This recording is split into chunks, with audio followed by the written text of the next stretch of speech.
A long, long time ago, long before there were cars and mobile phones, or even skyscrapers and the internet.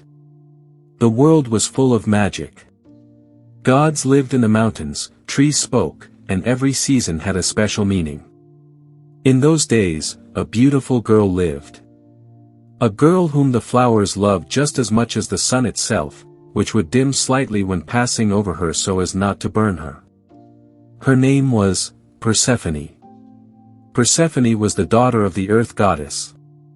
Her mother was Demeter, the goddess of agriculture, the goddess of seeds, trees, and rain. If Demeter smiled, the earth would be covered in greenery. If she became sad, the world would dry up. Persephone was like spring itself. Wherever she stepped, flowers would bloom. Birds would follow her. Butterflies would flutter around her. Demeter was madly in love with her daughter. She always watched over her. She would always say, "My daughter, don't go to the distant plains. There's darkness at the end of the earth. There's a world I don't even want to see." But Persephone was curious, like any young girl. She loved the unknown. One sunny day, Persephone went out to pick flowers with a few other girls, nature nymphs.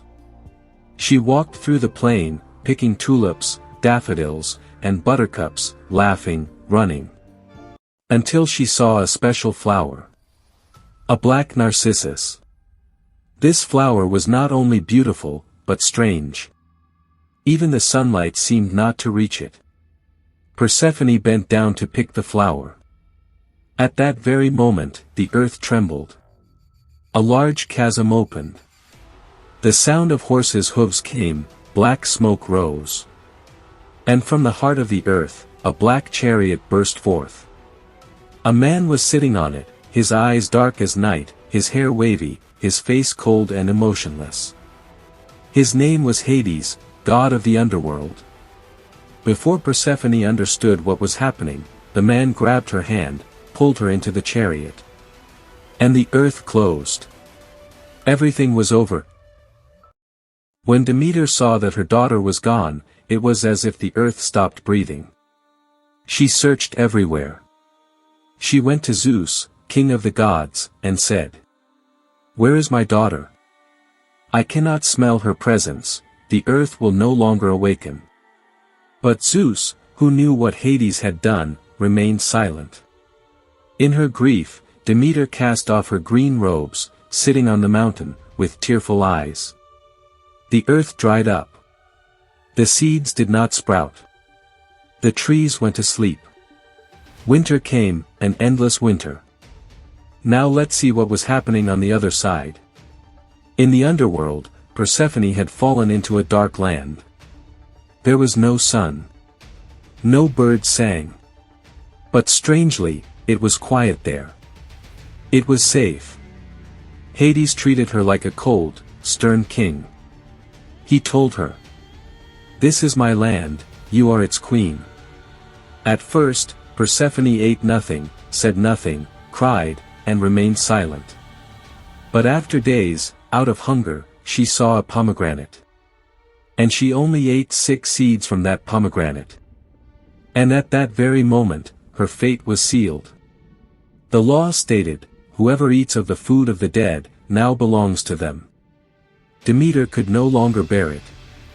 She went to Zeus and screamed. The gods held a meeting. Finally, they decided that Hermes, the heavenly messenger, should go to the underworld and speak with Hades. And the agreement was, Persephone would be on earth with her mother for half the year, 6 months. And the other half, 6 months, with Hades, queen of the underworld. When Persephone returned from the underworld, Demeter hugged her, crying. Flowers suddenly bloomed.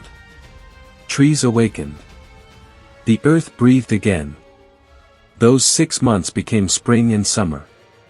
But when Persephone went to the underworld, Demeter became sad, the trees shed their leaves, the earth grew quiet. Autumn and winter came into existence from Demeter's sorrow. Persephone was no longer that simple girl. In the light, she danced with flowers. In the darkness, she ruled with souls. She was both the daughter of spring and the queen of the dead. A symbol of womanhood. A symbol of balance. A symbol of power that grows through pain and separation. Persephone, someone who was abducted from paradise, but became queen in hell.